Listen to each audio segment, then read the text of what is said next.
안녕하세요 여러분, 오로라 투자자문 이한철 자문정입니다. 오늘은 이재명 대표의 2심 무죄 판결과 함께 급등 흐름을 보인 정치 테마주, 그 중에서도 대표 대장주로 떠오른 오리엔트 전공에 대해 이야기해 보겠습니다. 정치 테마주는 언제나 민감하게 움직입니다. 하지만 이럴 때일수록 더 냉정하게 접근하고 명확한 기준을 세워야 합니다. 지금처럼 대선 이슈와 탄핵 변수가 동시에 부각되는 상황에서 어떤 흐름이 진짜이고 우리는 어떻게 대응해야 할지 함께 정리해 보겠습니다. 먼저 오리엔트 전공의 본업부터 간단히 짚고 가겠습니다. 오리엔트 전공은 자동차 부품 전문 생산업체입니다. 변속기, 엔진 부품, 알루미늄 브라켓 등 주력으로 생산하며 주철, 고무, 플라스틱 등의 소재 조립 공정도 보유하고 있습니다. 현대차와 기아차의 협력사이자 우수한 자동차 설비와 나노 복합 소재 기술력을 기반으로 신차종 개발에 적극적으로 참여하고 있는 기술 기반 기업입니다. 하지만 최근 주가가 움직인 배경은 실적도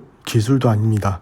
바로 정치 이슈, 특히 이재명 관련주 테마로 부각됐기 때문입니다. 오리엔트 전공이 이재명 대표와 직접적 연관이 있는 건 아닙니다. 다만 이재명 대표가 청소년 시절 오리엔트 시계에서 근무했던 이력이 있다는 이유로 오리엔트 계열사 중 하나인 이 회사가 테마로 연결된 것입니다. 시장에서 이런 연결고리는 낯설지 않습니다. 누군가의 인연, 과거 이력, 기업명 등 작은 단서 하나만으로도 시장은 테마를 형성하곤 하죠. 이번에 오리엔트 전공이 다시 주목받은 이유는 바로 이재명 대표의 선거법 위반 2심에서 무죄 판결이 확정되었기 때문입니다. 1심에서는 유죄 판결이 났고 만약 2심에서도 유죄가 나왔다면 이재명 대표는 선거에 출마할 수 없게 되는 상황이었습니다. 하지만 결과는 뒤집혔습니다. 2심 무죄로 확정되면서 이재명 대표는 다시 대권주자로서의 자격을 유지하게 됐고 정치적 리스크도 상당 부분 해소됐다는 평가가 나왔습니다. 이 이슈가 시정에 알려지자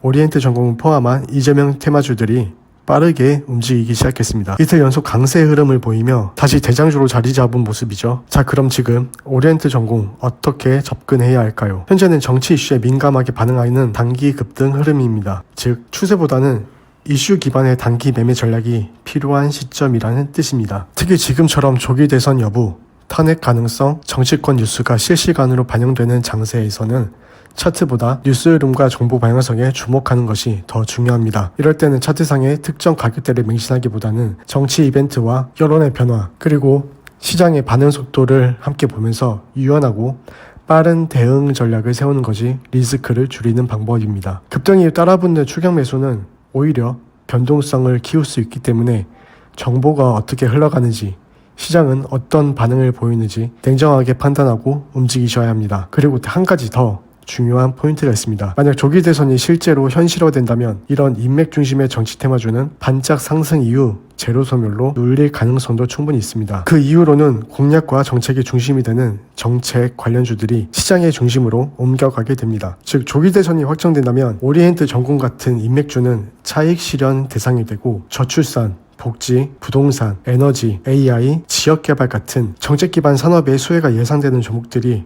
그 다음 순서로 부각될 가능성이 높습니다. 그래서 지금 시점에서는 오리엔트 전공을 비롯한 정치 테마 종목들은 너무 길게 끌고 가기보다는 뉴스 흐름과 시장 반응에 맞춰 짧고 빠르게 접근하는 전략이 유리하다고 판단됩니다. 시장의 기대감은 빠르게 움직이지만 반대로 제로 소멸 역시 순식간에 다가올 수 있다는 걸 잊지 마셔야 합니다. 오늘 영상이 도움이 되셨다면 구독과 좋아요 부탁드리고요. 앞으로도 시의성 있는 이슈 분석과 투자 전략으로 여러분과 함께 시장을 지켜보겠습니다. 감사합니다.